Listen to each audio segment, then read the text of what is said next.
নীলামে উঠেছে মেরুদণ্ড সুশূন্যা সম্মান, শিক্ষার বুকে জ্বলছে আগুন, ভয়ানক দাবানল। নষ্ট নীরে ফেরে না সে পাখি, খেতে রাজি নিষ্ফল। এ কথা আমার নয়, এ কথা একজন গায়ক তার গানে সম্প্রতি লিখেছেন। তার থেকে দুটো একটা লাইন আমি আপনাদেরকে তুলে দিলাম। আর আমার এখানে অনেক নয়েজ আছে, কারণ আমি রাস্তার ধারে বসে ভিডিও করছি। তো আমি সম্প্রতি একটা কথা দেখলাম, সম্প্রতি একজন অভিনেতা, তিনি আমার কাছে একজন অভিনেতাই, কারণ তার আর কোনো পরিচয় আমার কাছে নেই। তো তিনি কিছু মন্তব্য করেছিলেন এই ডাক্তারদের মাইনেপত্র বোনাস টোনাস নিয়ে। তারপরে তার ঠিক 24 ঘন্টা বাদে তিনি বললেন যে আমি যা বলেছি ভুল বলেছি, আমি বুঝতে পারিনি, আমার ভুল হয়ে গেছে। তো এটা দুটো প্রশ্ন আমার মনে আসছে। আমি কিন্তু গণতান্ত্রিক দেশের একজন সাধারণ নাগরিক, আমার প্রশ্ন করার অধিকার আছে বলে আমার মনে হয়, এবং সংবিধান সে পারমিশন দিয়েছেন আমাকে।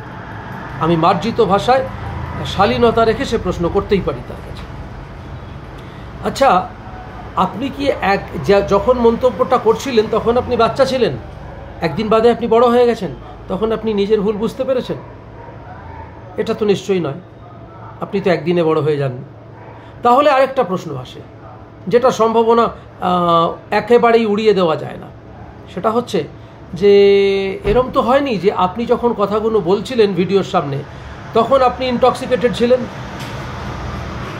তারপর যখন আপনি সাব্যস্ত হয়েছেন তখন আপনার মনে হয়েছে যে আমি যা বলেছি সেটা ভুল বলেছি,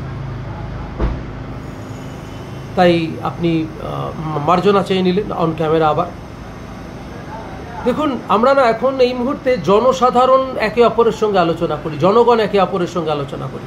আমাদের কোনো ব্যক্তিগত কেউ নেই যে যাকে বলবো যে আপনি এটা কেন করছেন না, বা আপনি এটা কেন করছেন, বা আপনারা এটা কেন করবেন। আমাদের এখন আর আপনি আজ্ঞের ব্যাপারটা নেই।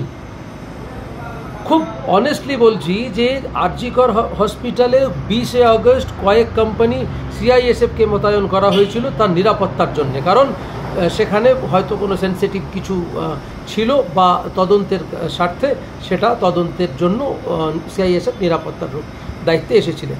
বলুন তো, কেন্দ্রকে শীর্ষ আদালতে যেতে হলো যে তাদের কোনো অসুবিধের কারণের জন্য, কারণ সিআইএসএফরা নাকি সঠিক পরিষেবা পাচ্ছেন না। এতে কি বার্তা পৌঁছচ্ছে গোটা বিশ্বের কাছে? এটা কখনো ভেবেছেন? আপনারা তো মুষ্টিমেয় কয়েকজন এই ধরনের কাজকর্ম করছেন, গোটা জনসাধারণ কিন্তু এর সঙ্গে যুক্ত নয়। মুষ্টিমেয় কয়েকজন মানুষের এই ধরুন থ্রেট কালচার, যে আমি অমুক, আমি কিন্তু একবারই ফোন করি, আমি কিন্তু দুবার ফোন করি না। তার মানে কারা? আপনারা কি ডন? কারা আপনারা? তো ডন যখন, তখন আপনারা তাহলে সরকারি দপ্তরে কি করছেন? সরকারি দপ্তরে তো ডন থাকে বলে আমি জানি না, বা আমরা কেউ জানি না। তো এমন ধরনের কোনো কথাবার্তা বলবেন না যেটাতে জনগণ ক্ষিপ্ত হয়ে ওঠে আপনাদের উপর, বা এমন কোনো কাজ করবেন না জনগণ যাতে ক্ষিপ্ত হয়ে ওঠে। একটা কাজ করুন, আপনাদের কাছে একটা অনুরোধ রইল।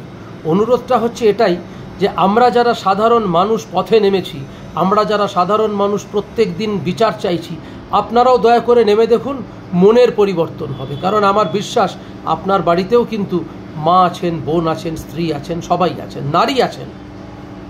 নারীর সম্মানের সামনে কিন্তু কোনো কিছুই বিরাট আকার পেতে পারে না, কারণ নারীর সম্মান সবার আগে।